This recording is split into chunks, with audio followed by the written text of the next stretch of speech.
collaboration with the Cyprus Mail. This is the Cyprus News Digest with Rosie Charalambous.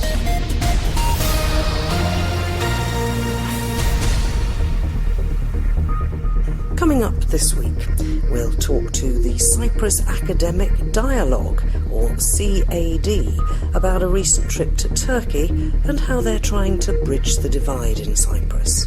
The argument has always been, well, if you say that Turkey is what you just described, then obviously they are a stakeholder. I mean, if they're an invader and an occupier, well then, you need to talk with them. You can't just ignore the elephant in the room. We'll talk about protecting our feathered friends with the head of investigations at the Royal Society for the Protection of Birds. We're very keen in the RSPB that we make sure we join up the dots. So a turtle dove that's desperately trying to breed in a field in the south of England has the best possible chance it can to migrate safely to its African wintering grounds. And we'll hear all about the Cyprus Peace Dividend Revisited, a productivity and sectoral approach with some quite extraordinary figures about what a solution of the Cyprus problem might mean. So we weren't saying life will ever be as good as it has been in the past, and that's one of the main messages, is that without a solution, we're, on the Greek Cypriot side, we're only really going to grow at about 1.5%. And if growing at 1.5% means you still have high unemployment for a very, very long time.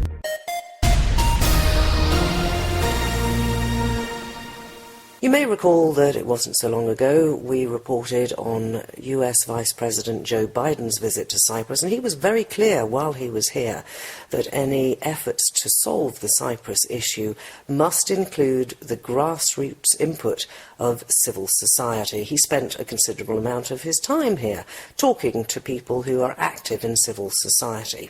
One person who I think wasn't here at the time because he was in Turkey is my next guest on the programme from the Cyprus Academic Dialogue, although they prefer now to be called CAD. It's a very warm welcome indeed to Costa Constanti. Costa, you've been with CAD, since its inception? Yeah, since September 2009 was when it was created. It actually was an initiative of a Cypriot from Australia who wanted to bring Greek and Turkish Cypriot academics originally together to discuss the Cyprus problem on different levels. But since then, it's a changed focus and direction. It's opened its wings. It's now a registered NGO, first of all, so it's growing in that hemisphere.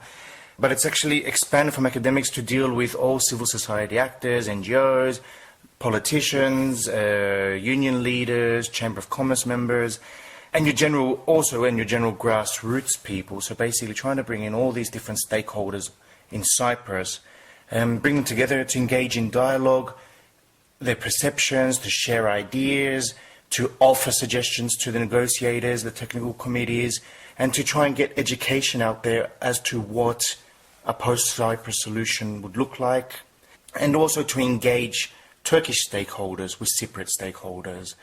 You mentioned I was in Turkey. Well, it wasn't just me, it was a group of us. There was about 20-odd Cypriots made up of a Greek and Cypriot contingent. Some were board members of CAD, others were other guests that we brought along with us. And we went to Istanbul. We were hosted by the Istanbul Policy Center, which is a group that's linked to the Sabancı University. And we basically went to Turkey to engage face-to-face with Turkish stakeholders, to dialogue with them about the Cyprus problem, their perceptions, what they feel needs to be done, what they feel hasn't been done, what are their demands. Are the Turkish Cypriots in the group comfortable with you talking to Turkey in that way? Do they acknowledge that actually without the engagement of Turkey, then Turkish Cypriots on their own possibly can't act? Yes, this is something we identified really early on. Basically, we were saying that Greek Cypriots need to engage with Turkey because, first of all, Greek Cypriots feel that they needed to engage with Turkey because Turkey is a major player in the Cyprus problem. I think everyone identifies that. The Turkish Cypriots themselves as well, although they feel that they are in control, let's say, of their side of the dialogue when it comes to the Cyprus negotiations, they also wanted to go as a united front, as Cypriots per se, to Turkey, meet with the stakeholders to show that we, the Cypriots, want to deal with the Cyprus problem and bring Turkey in as a key actor into this dialogue. What you're saying is not going to go down well with a lot of groups in Cyprus when you keep calling Turkey a stakeholder and one of the main actors. I can hear the shouts going up that they are invaders and occupiers. Now, what sort of reaction do you get? Well, we've had that reaction, although it's been quite muted, because across the political spectrum in both the Greek and Turkish Cypriot communities, we've found that all the different political groups have been, if not supportive of CAD, at least willing to listen and be engaged with us to hear the opinions of others. We kind of come in as this bridge between the different groups.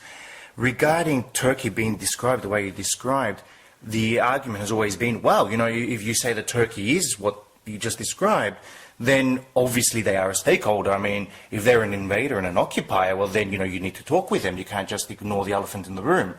On the other hand, if, you know, Turkey is a peace builder and an intervener that saved people, then again you need to talk with them because they're a stakeholder.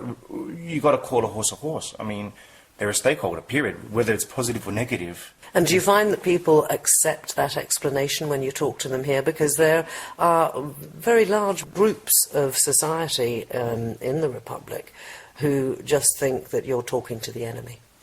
Well, so be it. If you're talking to the enemy, then who on earth are you meant to be talking to? We're not going to be talking amongst each other. We're not going to be talking to, I don't know, Uzbekistan. I mean, what's the point? You got to talk to the people that are directly involved, whether they're friends or enemies. That's how it works when you talk, when you negotiate, when you're in a dialogue, when you're trying to solve a problem, you talk between the two sides involved, or the 3, 4 sides, whatever. But you have to talk to the so-called enemy or the enemy, whatever you want to call them. You know? And how did it go in Turkey? Went well. The truth is we went once before. We did a test in November 2011. It was the first time we went to Turkey. We were quite nervous at the time. We didn't know what we were going to face there. We did a round table at the Global Political Trends Center at the Culture University in Istanbul, where they brought for us, they basically brought in some journalists and some local MPs and so forth to talk with us and for us to talk to them and share ideas and for us to express our feelings and for them to express their feelings. It was a nice meeting in the sense that we got some opinions out. It wasn't, you know, happy-go-lucky, let's all hug each other kind of environment, but there was a good dialogue. And the journalists were quite impressed at the united front that the Cypriots brought in, the Greek and Turkish Cypriots together, coming to talk to Turkey. And they reported on that. It was widely reported in the newspapers. They all reported on this in 2011. So we thought, okay, we need to do this again. We had some events on the island. We had roundtables and major conferences in Limassol, in Bladres, in Agros. Annually, we have at least 1 or 2 major events like this where Turkish people come in. We had the former Foreign Minister of Turkey, Yaşar Yakis, come and present. He gave us his opinion on what he thought about Cyprus, and he listened to us. He engaged with us. We had a private roundtable with him as well, where we told him what we thought of him and his party. But are you getting any messages that suggest, because there are messages from other people suggesting, that Turkey has turned a corner and is now looking at a solution in Cyprus as being beneficial to Turkey as well as to Cyprus? Yeah, no, this message is coming through clearly, and I'm going to touch on that. Now that we've gone again, we went in May, we went to Istanbul for the second time, and we found a much different environment. We found that without fail, everyone involved, everyone willing at least to talk to us, was very pro-solution.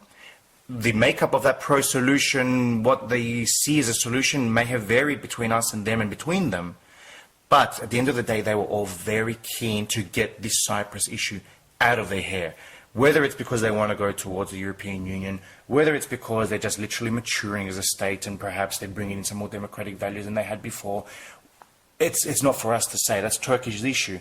But the message is clear as day. Turkey wants to find a solution. But they don't want the solution that the Greek Cypriots want. No, and to be honest with you... How do we get over that problem? Well, first of all, the Greek Cypriots themselves need to decide exactly what solution they want. We've been fighting this issue for a long time. Within CAD, we have somewhat come to at least a loose agreement between us all what we envision the solution to look like. With Turkey versus the Cypriots, let's say, there's gaps between what they envision the solution to be. But at the end of the day, the overarching umbrella, let's say, that's in a solution is this bizonal, bicommunal federation, or maybe even a loose federation, who knows. And there seems to be, I can't remember who reported this the other day, but somebody had this nice headline saying the stars are aligned for the first time. Basically, it seems that everybody, except for a few extremist groups, are in queue for a solution. And now basically it's a matter of the to and fro. Compromises need to be made on all ends. Yeah. And the future? How fast do you think this can be achieved? Because, again, every time we get down this road, everybody says it's a window of opportunity. It's the last window of opportunity. I'm lost count of how many last windows of opportunities we've had. Well, look, to be honest with you, I think that every last window of opportunity was a last window of opportunity, because basically, by the time the next window comes along, the gap between the two means that you have a totally different Cyprus. Whether it's the south or the north, whatever you want to call these areas, whether you want to call them occupied or government-controlled or whatever, the changes on the ground, whether it's demographic, whether it's social, whether it's the different laws coming in and out. I mean, the Republic of Cyprus joined the EU. The North has, got more Turkish immigrants, let's say, or they've developed universities. Things have changed, so every window of opportunity is actually a closed window if it comes and goes, because things have changed on the ground, and you need to look at the Cyprus problem through a whole new paradigm every time. And that's why now it is a last window of opportunity. Unfortunately, may not be the last one, but it's the last one with the current realities on the ground. If there isn't a solution within the next 12 months, you're going to be looking at a whole new situation on the ground the next time we're successful at getting the two negotiators at the table. So, in my personal opinion, one must strike while the iron's hot. You've got Turkey interested in a solution, you've got the Turkish Cypriots and the Greek Cypriots interested in a solution, you've got the international community, which was highlighted by Biden's visit the other day, by the Russian Deputy Foreign Minister the other day, all visiting the island. Everyone is keen on a solution. You have war in Syria next door, you've got Lebanon very fragile, you've got Israel pulling out gas. A solution literally benefits everyone. Costa Constandi from the Cyprus Academic Dialogue, or CAD. Thanks for joining me. In collaboration with the Cyprus Mail, this is the Cyprus News Digest with Rosie Charalambous. The biggest achievement of Crime Stoppers has been the ability of the public to be able to give information about crime anonymously. There's no way I could have kept prostituting without the drugs. There's no way I could have had my body used like a public toilet, because that's actually what prostitution is. And then the fourth series I started 3 days after I'd won the Oscar, so the whole of the Monarch of the Glen experience was all interplatted with the Gosford Park Oscar experience. I was working with Ronnie James Dio, and David was going to reform Whitesnake in 2003. Cyprus was chosen because Cyprus is a stable, peaceful and secure place. We have to really look closely. What are we doing with children? What are we doing with adolescents? And what are we doing with adults that can help them move into a more literate situation? The ones that I'm proudest of are the ones that were true discoveries, where we found something we didn't know existed.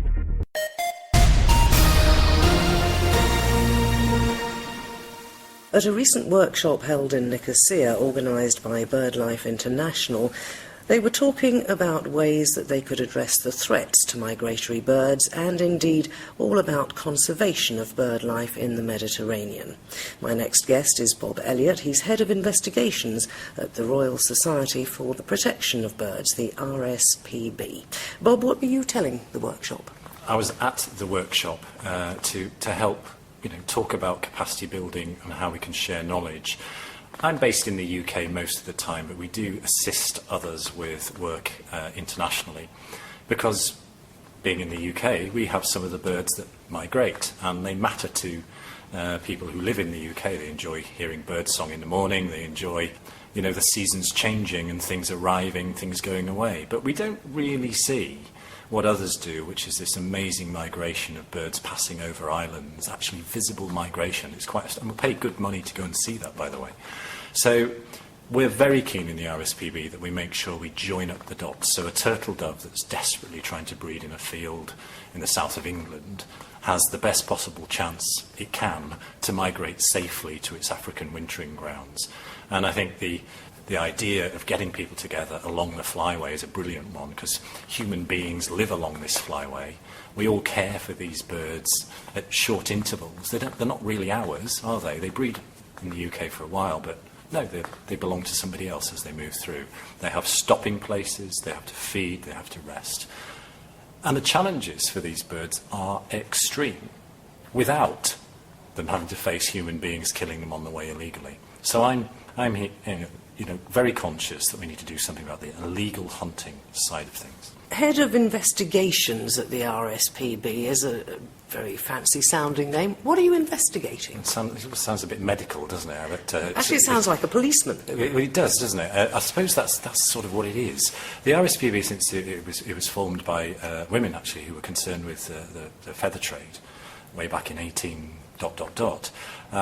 was very keen that we continue to assist police forces, anybody that's involved in enforcement work. And we often find, or are able to find, evidence that the police can't.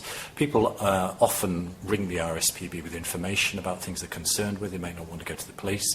But we partnership very closely with the police and others, and other BirdLife partners, to try and further the investigation of wildlife crime. In years gone by, a great hobby, particularly for young boys, was collecting rare birds' eggs. And we used to read in the papers, about nesting eagles in Scotland and their eggs being taken and so on. Has that sort of run down now? It did become a bit of a no-no eventually, thank goodness. Yeah, it's become socially unacceptable. I think it's a bit like drink driving or something like that. People just know that they shouldn't be doing it. And certainly the Wildlife and Countryside Act, which is the legislation that covers this in the UK, has meant that you could be jailed for such things.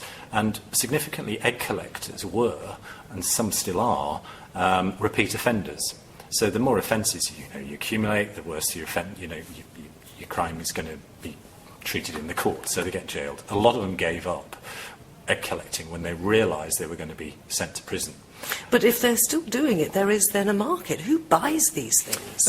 In the UK itself, it's not about buying, it's about having. They're all men, and they're obsessed with collecting eggshells, which is, they blow out the content of the egg, and they do that. So there is a trade in this as well, with other countries, again, with people who want to collect or swap or all this, which is illegal under the Acts. But it's a good example of how you can reduce offending by public awareness, changes in legislation, and people just getting it and realising. And most of the public now, visitors to the countryside, understand they don't steal bird eggs. Some of our greatest naturalists used to take birds' eggs from the wild, but that was for sort of studies. We don't need to do that anymore. We have those collections, we have those things. So yeah, if we could make the illegal killing of birds of prey on migration the same sort of, we could really reduce the problem down. And some of these really rare birds, and this is what we're talking about now, could breed successfully in their breeding grounds, and the young that are produced could perhaps survive to breed again. And are you hopeful that this will be achieved? As you said, you work in the UK, and the British public, there's a lot of stuff in the media there. There's a lot of stuff on television and radio. I think possibly in the southern Mediterranean, it's not considered as quite such a newsworthy story, let's just put it that way. And therefore, there isn't the same information out there for the public. As ever it was in the UK, there used to be a time it was very, very difficult to get things in. Changes in government can mean that you don't get as much attention as you normally do. It waxes and wanes, and I think anybody in the conservation world that's really serious about protecting species isn't really doing it for them. They're doing it for their children's children.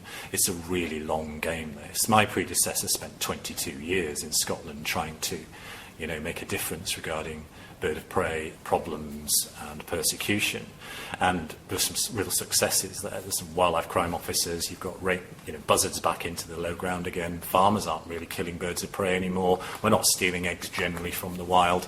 The problems we have is poisoning of birds of prey in the uplands and grouse moors, and that's the next bit to fix, if you will. And yeah, I think where I can help and where partners can help is this European collective flyway thing. That we just can't do it on our own. We need to get experience from others. I've learned so much from the seminar, about how other people are trying to deal culturally as well with some of the issues we have. And certainly in Cyprus, there's no shortage of those examples. Bob Elliott, Head of Investigations at the RSPB, the Royal Society for the Protection of Birds. A reminder that this is the Cyprus News Digest. I'm Rosie Charalambous. If you'd like to get in touch, you can email us at cyprusnewsdigest@gmail.com, and it's always nice to hear from you.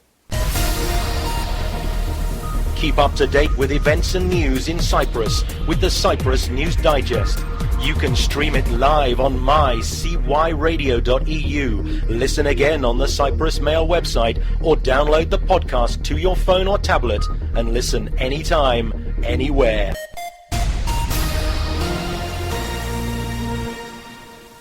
The Cyprus Peace Dividend Revisited.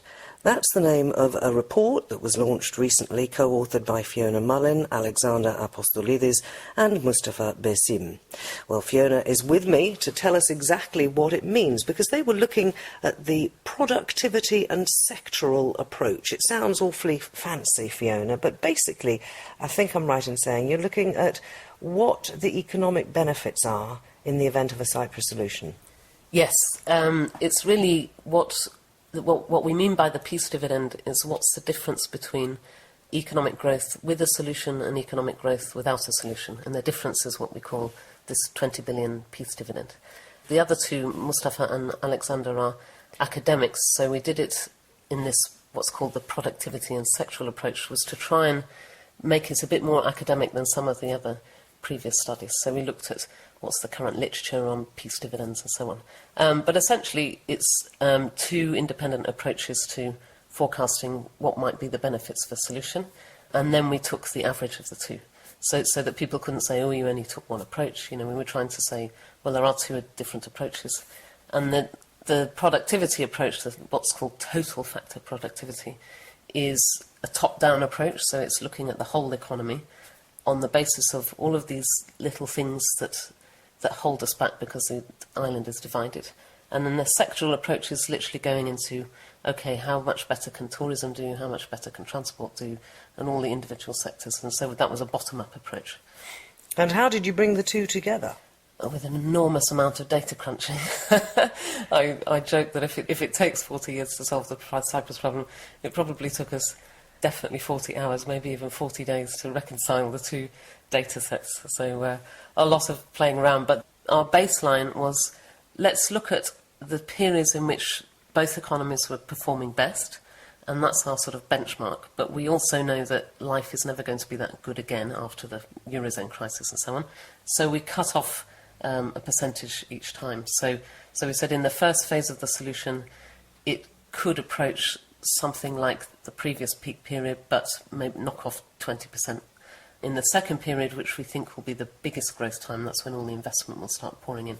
I think we knocked off a bit less, and then in the third period we knocked off a lot more. So we weren't saying life will ever be as good as it has been in the past, and that's one of the main messages, is that without a solution, we're, on the Greek Cypriot side, we're only really going to grow at about 1.5%. And growing at 1.5% means you still have high unemployment for a very, very long time. Where did the figures come from? Because we're notoriously bad, or we have been in the past, at keeping reliable statistics. Well, in the south, the Greek Cypriots have got a pretty good data set for... You have what's called the national accounts, and they show all the different sectors, how much value they create every year. And the Turkish Cypriots do the same. There are some challenges with that because they don't quite have the same categories, so you had to try and merge them in a way that made sense. And they also have, this is a bit technical, but they have what's called a constant price series that starts in 1977, so there's other problems with that. And that's why we decided to forecast the whole thing at what I'm calling today's prices, rather than try and say, with inflation, what will it mean? So it's 20 billion at today's prices, so of course in 20 years' time it will be even bigger. When you say 20 billion, you're talking about that is the dividend, that is the extra growth that could be achieved in the event of a solution? So by year 20, we're saying with a solution, the GDP of the whole island will be 45 billion. Without a solution, it'll only be 25 billion. So the difference is 20. A lot of people will say, how on earth can you predict all of this if you don't know what the solution is going to be, Yes. because that is the baseline, surely. Yeah. Well, that's of course, it's a chicken and egg question. Do you sit and wait around for the politicians to make the decisions, or do you try and forecast on the basis of what you know? So there's a whole bunch of things we do know. We know, for example, that Varosha's coming back. Or put it this way, if Varosha's not coming back, there'll never be a solution. And that's going to create investment demand. People are going to want to go back and do up their hotels and their houses and so on.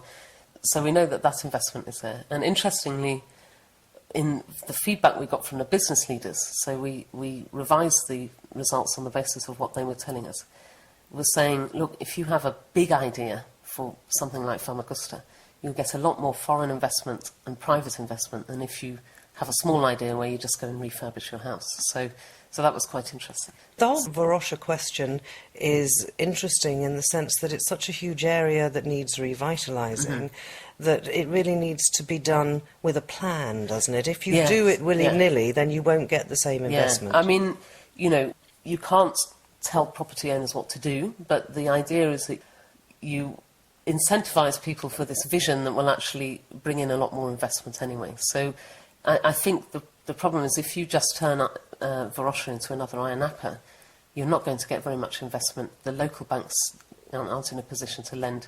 So if you have a bigger idea, which of course you have to get the property owners on board for, then you're more likely to get more investment and then more tourists afterwards. This is the idea. But, were you able to quantify the interest that there is abroad in investing in Cyprus, bearing in mind the current economic situation, which isn't going to change any time, I think, really soon, even if the problem is solved tomorrow? We didn't exactly quantify it like that, but what we were told by, because this was under Chatham House rules, we can't name them, but let's say some very big construction companies who know what they're talking about, was that if you, let's take Varosha for an example, not Varosha, but the wider Famagusta. They said, look, if you just go for the low vision scenario, let's say, you're already going to be investing 5 billion. If you go for the big vision, you can get investment of 15 billion. We didn't put 15 billion in the report because, it's a big figure that people might find difficult to believe. But so there's even more potential there than what we have in the report. So there is interest. Yeah. That's not going to happen, though. In fact, nothing's going to happen if we don't lay the groundwork. Yeah. What, if you look at the situation on the ground now, needs to be done so that what you're predicting can happen as and when? Yes. Yeah, well, we have, partly after the feedback we got from the business leaders at a conference in Brussels, we introduced a new section called Maximising the Peace Dividend. And that's where we focus on some of the main challenges, because clearly you can't take for granted that things are going to suddenly boom. And one of the things that was critical to look at is how you finance the whole property and resettlement and territorial adjustment issue.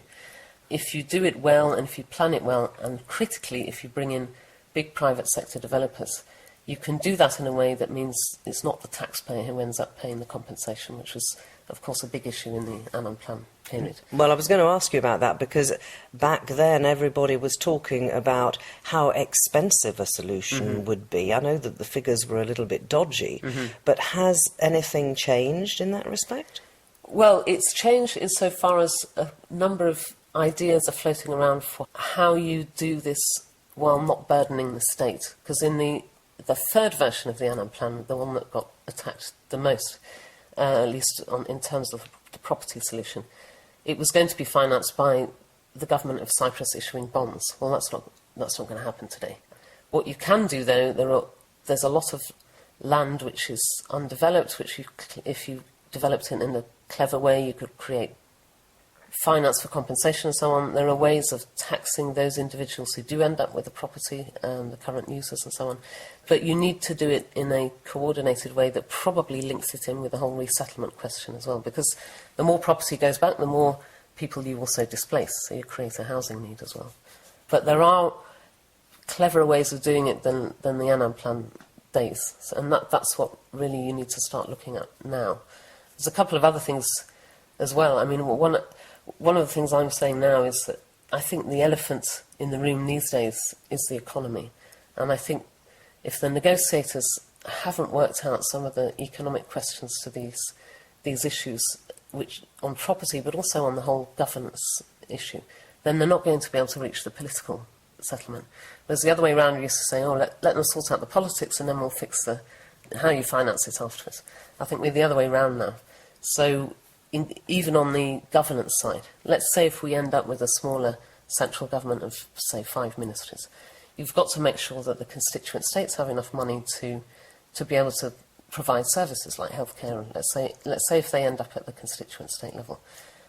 If you haven't worked out exactly how you distribute the revenue that's coming into all levels of government, then that can get really messy. So they need technical assistance, and they need that now, I think. The IMF has done a lot of work on this, the World Bank has. So there are people out there who can help, but they need to reassure the voters that they're working on these kind of things. Do the voters understand these issues, though?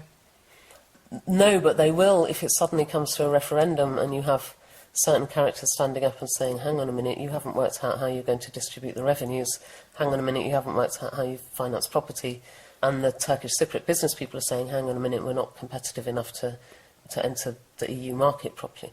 So this is why I think it's important now that this kind of work is done, so that we know that at least there are experts working on it. We haven't mentioned hydrocarbons, and of course back in the Annan Plan days those didn't even feature anywhere. Yes. What game changer has the current hydrocarbon situation been?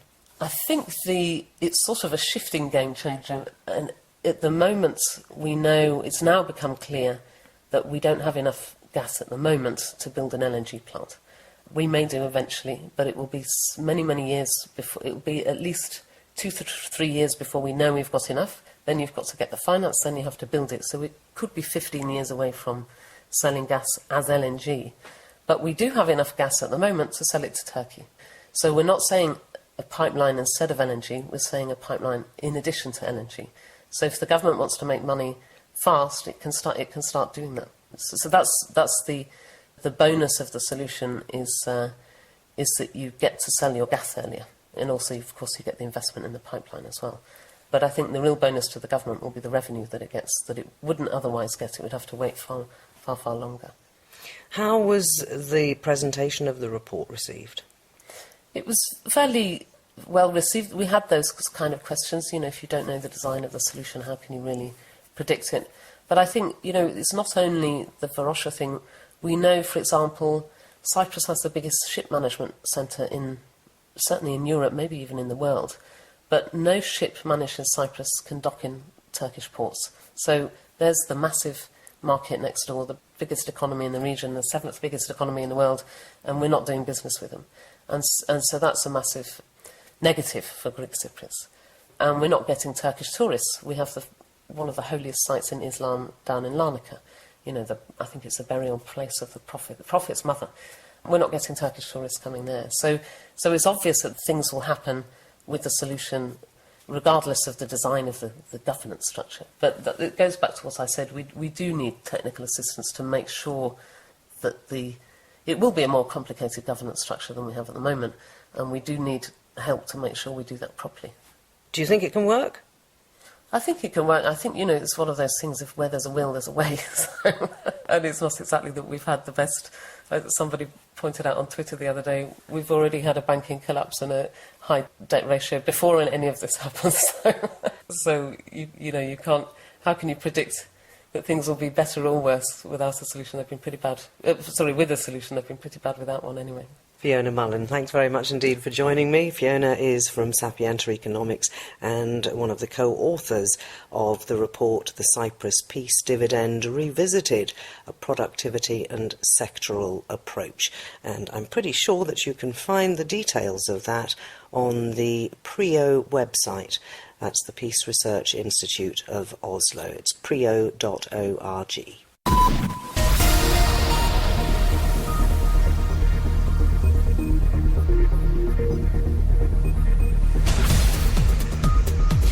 Well, that about wraps up this edition of the Cyprus News Digest. Many thanks for your company. Hope you'll join me next week. Till we meet again, take care and God bless. Bye-bye now.